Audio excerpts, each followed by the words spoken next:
Donc, comme je disais déjà tantôt, nous allons appliquer les mêmes effets ici. Dans ce même processus, nous sélectionnons notre image. À l'aide de ce bouton, nous appliquons un masque de fusion. Voilà. Déjà, ça avait déjà été fait auparavant. Donc, je vais me placer dans mon masque de fusion. À l'aide de mon outil pinceau, opacité de 28, je vais essayer de revenir sur le contraste de mon image. Comme je vous ai dit, notre image étant en arrière ne doit pas dominer les images qui sont au premier plan. Une fois que c'est fait, avec cette image, je prends rapidement, mais allons très rapidement, les images qui sont beaucoup plus rapprochées. Donc je vais faire la même chose pour cette autre image, masque de fusion, pinceau. Cette fois-ci, je vais revoir l'opacité et descendre un peu, même à 15. La lumière, cette fois-ci, va prendre presque tout le haut. Voilà. Mais ici en bas, c'est un peu différent. Là, c'est bon. Nous allons continuer maintenant plutôt avec l'utilisation des lumières parce qu'il faut des ombres. Nous venons comme pas déplacer les lumières, plaçons les ombres. Quand il y a ombre, quand il y a lumière, par exemple ici, à l'opposé, on doit avoir de l'ombre. Je me positionne une fois de plus sur mon calque.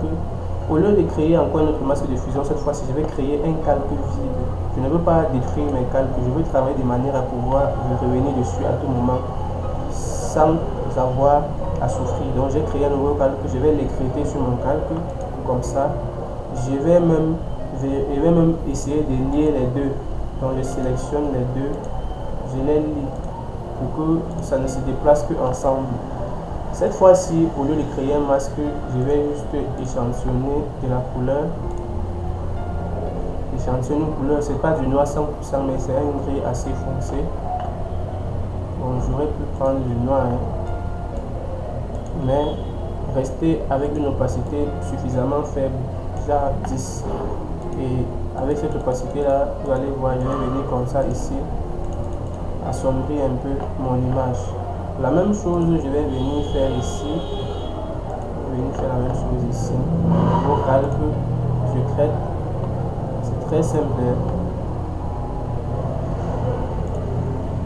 Et là, c'est bon. Je pense que j'ai finalisé. Les autres images vont rester intactes. Ce que je vais encore faire ici, je vais venir revoir la luminosité de mon arbre. Donc cette fois-ci, je vais utiliser ce calque de réglage. Je vais ajouter un peu d'exposition. Toujours écréter votre calque avant de commencer à travailler, de peur d'affecter les calques qui sont en arrière-plan. Donc je vais un peu agir ici sur l'exposition.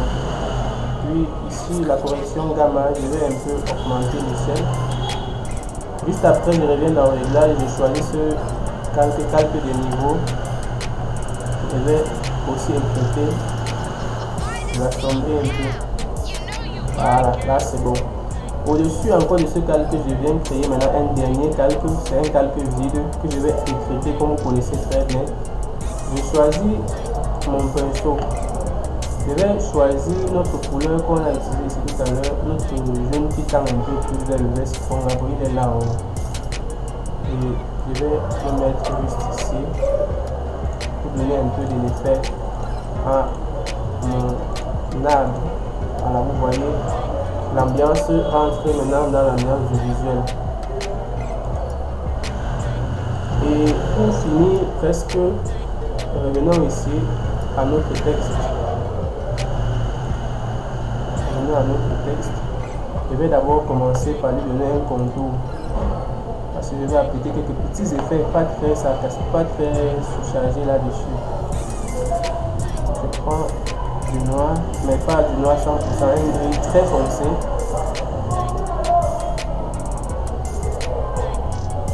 Voilà.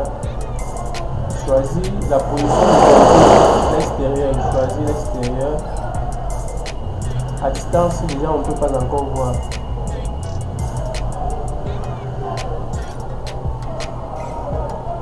Déjà même c'est pas visible depuis, donc nous avons un peu exagéré. Nous allons prendre quelque chose comme ça, pas trop fort. Nous allons valider et juste normalement on ne devait pas encore valider. Nous allons mettre une ombre portée. Choisissons la couleur de notre ombre.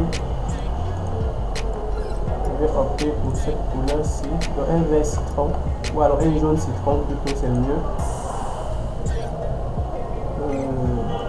Pour la taille, la distance, ça me va un peu plus mieux.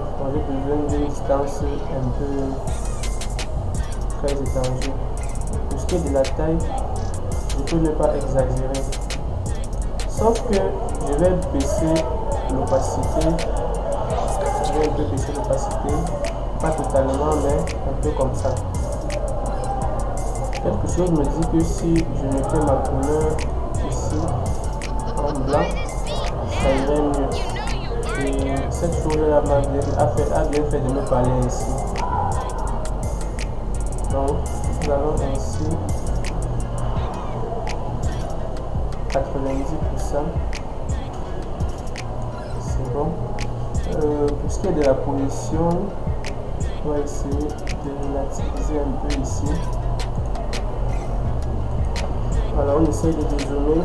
Est-ce que c'est assez expressif? Est-ce que ça appelle? Bon, moi je trouve que le vert citron et cette couleur là, c'est pas très mal, mais ça ne va pas vraiment beaucoup comme je voulais. Donc je vais revenir un peu sur mon calque. Encore sur mon ombre porté. Essayer d'ajuster, prendre un autre vert. Peut-être qu'il dort un peu plus. Ou bien une autre valeur de notre marron. Plus foncé ou plus clair. Là, ça va nous faire plusieurs valeurs utilisées.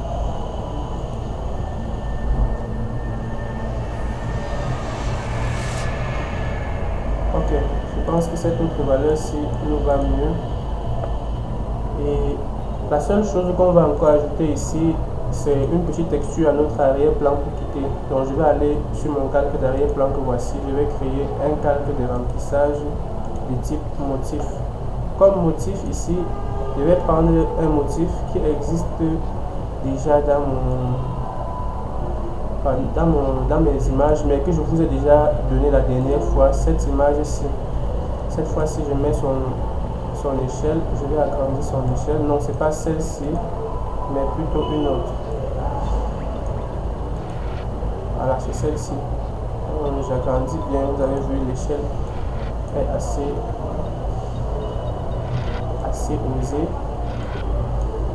Voilà. L'opacité ici, je vais opter pour quelque chose de vraiment faible. Voilà. Je pense qu'à 23%, c'est clean. Et là, nous avons déjà comme ça terminé avec notre travail. La seule chose qui nous reste à faire maintenant, c'est insérer les icônes. Et pour les icônes, nous allons utiliser notre police que vous connaissez. Je vous ai demandé de l'installer la dernière fois. C'est bel et bien Social Media. Donc vous allez taper ici Social Media. Elle est là. Moi j'en ai deux versions. Donc vous pouvez choisir la version qui vous va. Moi je préfère la version arrondie puisque nous sommes sur une affiche beaucoup plus moderne. Les contacts finalement nous ne les avons pas ajoutés, c'est dommage, mais nous devons vraiment absolument faire l'effort de le faire. Donc, mettons une taille ici, disons de 200.